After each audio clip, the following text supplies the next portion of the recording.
What's up, everybody? This is Phil with Strictly Business. Thanks for tuning in. So today we're going to be going over the northern white-lip python container. We're going to be setting up. We're not getting one next week. We're getting two from my boy Kyle, Markham Reptiles. Be sure you like and subscribe to his YouTube channel. Awesome content. I might have a thing or two over there you might want to check out as well. But today we're going to focus on the right habitat at the right age for these animals. They're born last September. So we're not going too big, but we want it to be spot on accurate so they're as comfortable as possible. And as they age, they're going to be display animals for us, not just breeding. So we want to make sure we're starting off on the right foot and balance aesthetics with the snake's needs. All right, so we've been dialing in the temps on our rack. We want a hot spot of about 88. We are using back heat in our little tubs here. Now this is an animal plastics rack. I also have a gradient which damp on the front, dry where it's warm. 88 here, about 78, 80 degrees in the front. Nice amount of room for their age. Like I said, born in September. So we're gonna make this thing a lot less boring here. One of the biggest keys that Kyle at Markham Reptiles has taught me in the process of buying these animals is clean water. So what I've done is I have a bunch from a thrift store. I love affordable, I love reusable, and these are easy to sanitize. I don't care what color they are. I want them to be ceramic, and I'll be swapping them with fresh water every day. So I can just pull out one and put in a fresh one. And that way I keep my rotation going. 50 cents a piece, durable. If I break one, I'm not worrying about it. I'm not paying pet store prices. I'm going to the thrift store. And what's kind of cool is some of these, like this one here, it's flown around the world. Who knows where it went? It's from United Airlines. I got a whole stack of them. They don't make them like that anymore. Cool stuff. Visit your local thrift store, save some bucks, do it smart, and in this case, do it right. We're going to be taking care of their water needs on a daily basis, and we're going to do it simple and make it easy for ourselves and great for the snakes. So this is a ground cocoa husk. I like a fine grade myself. Holds humidity well. They can burrow if they want. So we're going to add a few things to it, make it a little bit better for them if they do want to get into a moist area. This is sphagnum moss. Got a really cool video here I'm going to show you. It absorbs at lightning fast speed as I add the water. Very cool.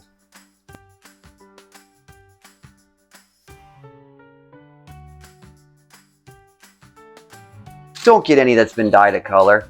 Make sure it's white, pure, virgin sphagnum moss. New Zealand is the best.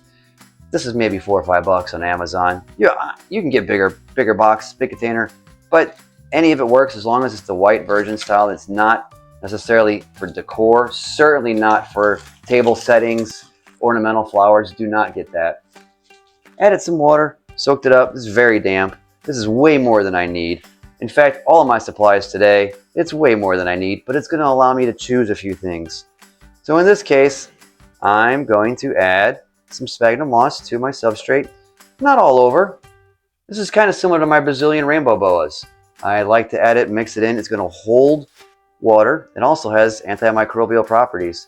So I don't have to stress about it fouling or getting bad. It certainly won't grow mold. And it can be over here mixed in with their substrate where one of their hides can be. So they can have a damp and a dry hide area. And if it gets messed up, you really can just wash and bleach this, dechlorinate it, and then reuse it if you need. Fairly affordable. A little bit goes a long way. So in this case, we're going to add some right there, just in a portion, the transition area between the wet and dry. I might add more later, I might not. Don't overthink it. Now in this case, I also have some leaves. Now these are live oak leaves from Florida, collected about 6 years ago. They've been washed in vinegar water, rinsed today, but they've been dry for 6 years. They're pretty inert. Very thick cuticle as the density of the leaf. Doesn't mold, doesn't break down. Don't just go getting any leaf out of your yard. You can buy them. These are actually Indian almond tree leaves. Not quite as thick of a cuticle as they call it. It's the density of the leaf, but mold proof, great, durable. They've been used before. They've been bleached and washed. And as these are magnolia leaves, aged magnolia leaves, never pick them green. These are actually so aged, they're actually getting a little thin. Very, very durable. So between live oak, magnolia, and Indian almond, I've got a few leaf choices. It's not rocket science. I'm just going to add a bit in here, give them something to cruise underneath, Gonna make it a little natural for them, but don't make my life too much of a hassle. That way they have some intrigue, some way to peek and hide. And over time I may simplify this, but I just want them to feel comfortable as they settle in. Like I said, I do have a few display tanks. I'll show you a couple right here.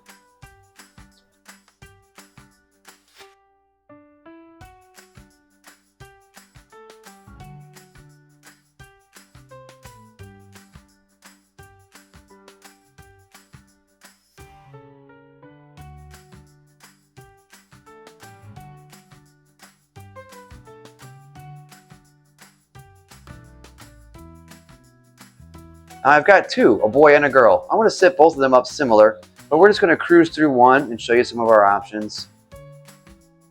So we've used our moss. We've used our washed proper leaves, not just any old leaf out of the yard. And we've covered our water dishes. We have extras, clean and ready on the go for easy swap. Life's busy, make it easy on yourself. Now I have a few other options I may include. Again, I have way more than I need. I've got specialized mopani wood. You can use ghost wood. Avoid things that grow mold like cholo. Don't just grab something out of your yard. Be sure you're using something that is actually geared towards a damp environment. They're not in damp all the time, but it will grow mold if you pick the wrong wood. I figure this will help them slough off when it's time to shed. To go ahead and get that skin off of them. I also have a piece of limestone rock that I could include. So I've got a few options. I'm struggling with space here, so I'm going to go with the smaller. As much as I like this piece of wood, probably too large until they upsize, and then it'll be a month or two, I'll upsize them to a next step up. So I may go one rock in one and one piece of mopani wood in the other. Let's go with the wood in this one. We're just going to, it's really random. It really isn't important. So I've got some fake plants to choose from, and I've also got a few bits of cork bark. I love natural cork bark. I've cut this tube in half. I've got a few pieces of random flats. Again, just something for them to hide under. And I've got a couple choices of hide. This one's a commercially made Exoterra, something like that, Zilla. I wonder if the hole's too small. I may have to enlarge that later. But it's factory made. Looks pretty decent in the vivarium. Nice hide. Everything's been bleached, cleaned, scrubbed. And this is actually a microwave food dish. Washed it, bleached it, cleaned it, dish soap, and I've cut a little mouse hole in it. Great hide. And I have these in various sizes, dirt cheap, and I can, as they grow, upsize. They don't care about what it looks like. They just want it to be exactly what they need. So for the sake of this, I kind of want to lean towards the rock. Just since we're setting up something cool here on YouTube, let's go ahead and make it look cool. But make no mistake, this does the same job this does, and I just saved $6, $7 by making that choice. Don't feel obligated to buy something fancy. They don't care. They want it accurate. Humidity, temperature, hides. You want the peace of mind. Do it right for them, not for yourself. And the cork bark. It's getting a little full in here, but that's all right. That is a-okay. It gives them something to cruise around in. They're a slender exploratory snake who's kind of lanky, so I'm not too worried about them laying about in this tub. So here he's got a nice little half a cork tube here. You can come out the hide. He's got a few options. He's got some sphagnum moss here mixed into the substrate, so it's going to be damp in this, dry in this zone, damp up here. Feeling pretty confident about it. And last but not least, and this is just, you know, take it or leave it. You don't have to use one. You can if you like. I go ahead and gather these quite affordably. I avoid anything that's got fabric florist tape on it. Everything's got to be plasticized.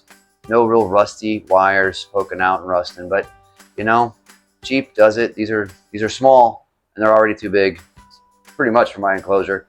But that's okay. They're posable. I can pull some off. I can snip some out of here.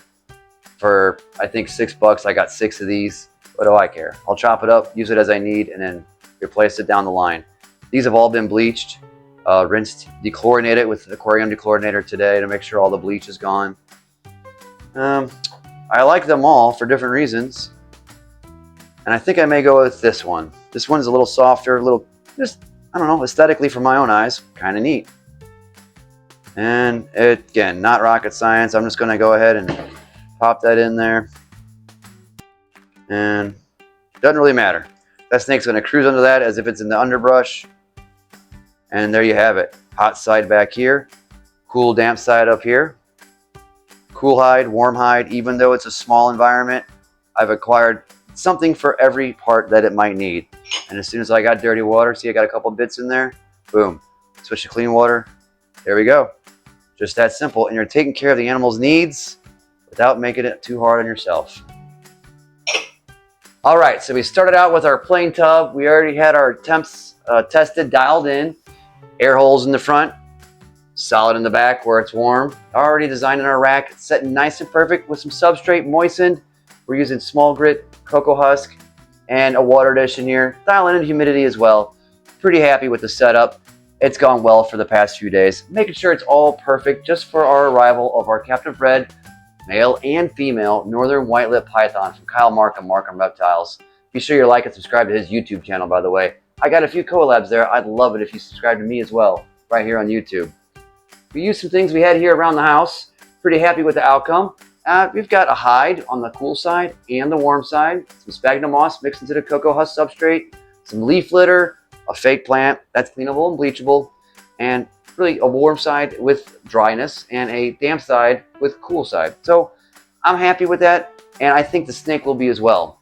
We've covered how to do it affordable, how to do it smart, and how to do it safe and make the best environment for your white-lipped python. We're going to be upsizing as soon as possible, but for now we're going snug and we're going accurate so they settle in right and get eaten for us. We're super excited. They were born last September. They're eating like champs, very handleable, and we cannot wait to get our new ones right here from Kyle Markham.